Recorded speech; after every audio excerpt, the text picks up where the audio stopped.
Today I'm looking for Alpharius. Are you Alpharius, Dynat? Could be with that face.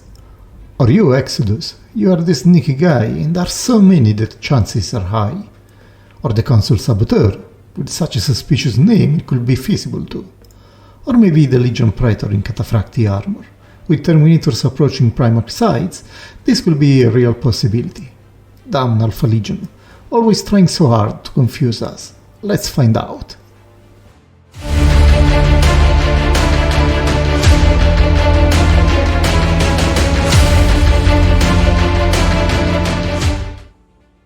Let's open two random boxes with the first Alpharius candidates as volunteers. Nothing unusual here in either the packaging or the content. I guess we can move forward and immediately notice that Alpharius comes in a variety of formats, from huge to pretty small, and also a variety of loadouts for all tastes. What does not change is the super cool metallic paint used for them. Dynat is the only one with a bare head, but he compensates with these huge pauldrons that really look oversized for him, to the point that his head is at risk of being squished between them. But there is no issue with the arms, or even fully rotating them around the shoulder joint. They just look like shields more than the usual pauldrons. You have that huge scimitar on the back, and the classic cape which poses no hindrance at all to the movement. No decorations, just plain white cape. The scimitar can be extracted and it is quite cool, but unusual in its design. Horus Heresy legions have many peculiar styles, and you either love or hate them. The left leg is a bit stopped in its backward movement by the scabbard, while forward movement is pretty good for both. Just watch out if some of the belt accessories fall while you move them. One of the most awaited figures in this line was Exodus, and is richly decorated, even for alphalegion standards. As a starter, the cape has a nice highlights all around for improved coolness factor, and more additional pouches and containers under it. But if he looks great, the articulations suffer because of the engineering decisions taken by JOYTOY. For example, lateral raise is very limited by the pauldrons, partly because of the wooden blocks on top of them, but especially because of how the cape is attached to the pauldrons. This limits quite significantly the entire shoulder arm movement, which is pretty annoying for a sniper figure like him. Yes, you have a lot of accessories and decorations all around, but they are always in the middle when you are trying to pose him. Legs can move decently at least, but this figure is one that favors the aesthetics over posing. There are a few modeling mistakes done, like the boxes on the legs and huge wooden blocks on the shoulders that we already spoken about, but the overall rendition seems to me pretty good, even if those mistakes were perfectly avoidable with some additional care. Overall, he looks great, but has very poor posing options. I especially like the head with this multi-lens visor and the classic alphalegion helmet crest. They blend together very nicely and fortunately can move without any issues. The Consul looks very similar to Exodus, but without his sniper-related features, probably part of the deceptive nature of this legion. The cape has a very similar color palette and the helmet follows the alphalegion style with that Corinthian look and feel. And like Exodus, the shoulder articulation sucks, because of the cape attachment. The lateral raise is pretty low, and don't ask to rotate the shoulder. It is pretty much mission impossible, but all of those cables and displays are really cool. Do you see the pattern here? While Dynat has a huge scimitar, the Consul uses a more practical kitchen knife.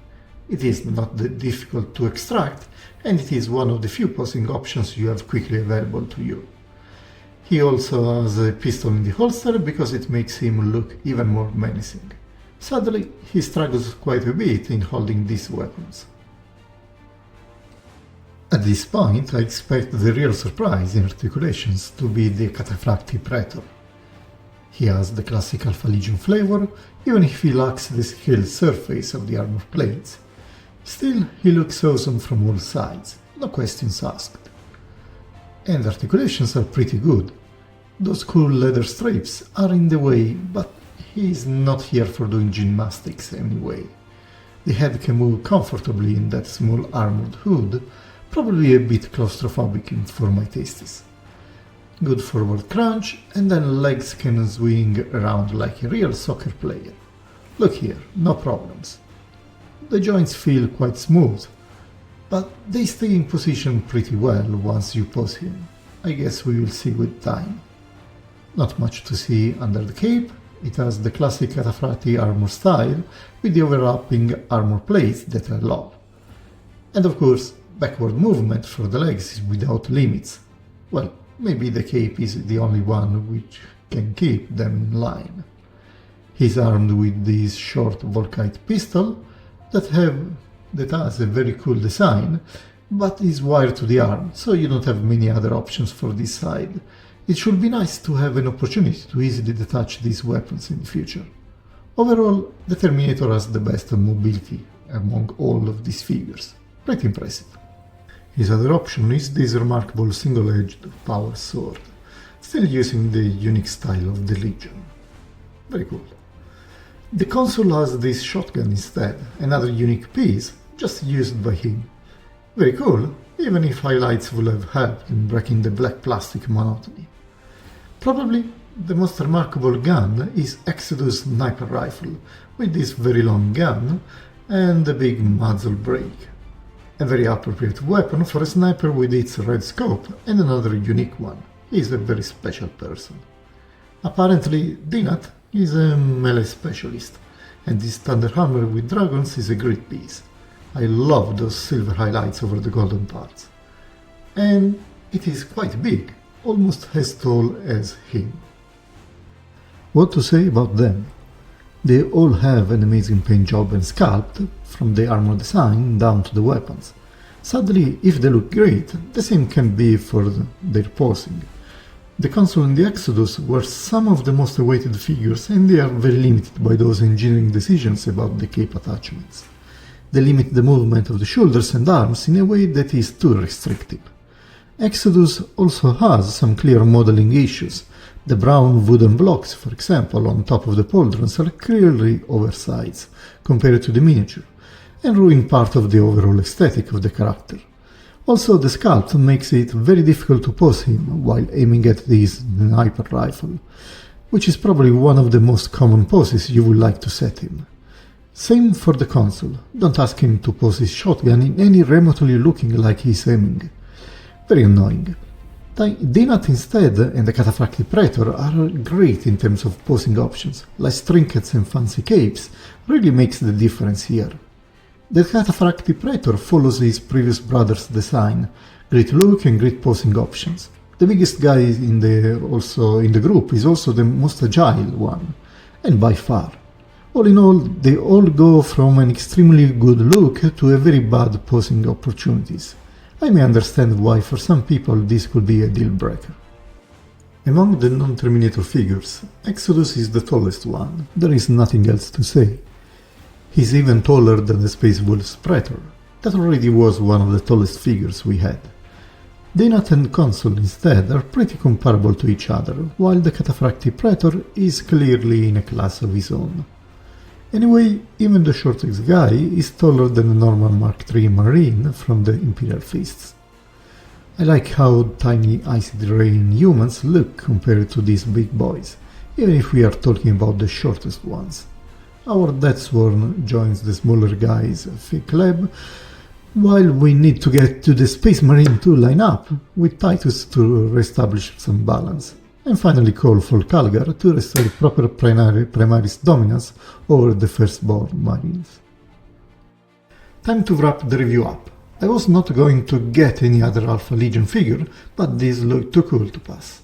The paint job is great, the entire lineup spots the metallic paint job and fine details that really make them shine among all Horus Heresy releases. I can only imagine what Thousand Suns would have looked like with a similar care. The most limiting factor is the cape attachment, that while looking nice is a serious hindrance to proper movement for shoulders and arms.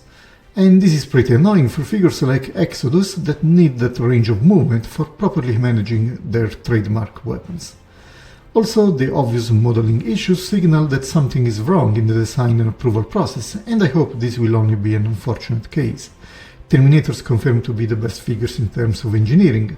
It is very odd to say that bulky Terminators are the most agile, but so it is. Dynat is quite smaller than the other ones, not sure why. Those big weapons look almost ridiculous for him. But this is JOYTOY Warhammer, so there is no limit to good and bad. Having said that, I wish you a nice rest of the day trying to make Exodus aim his sniper rifle.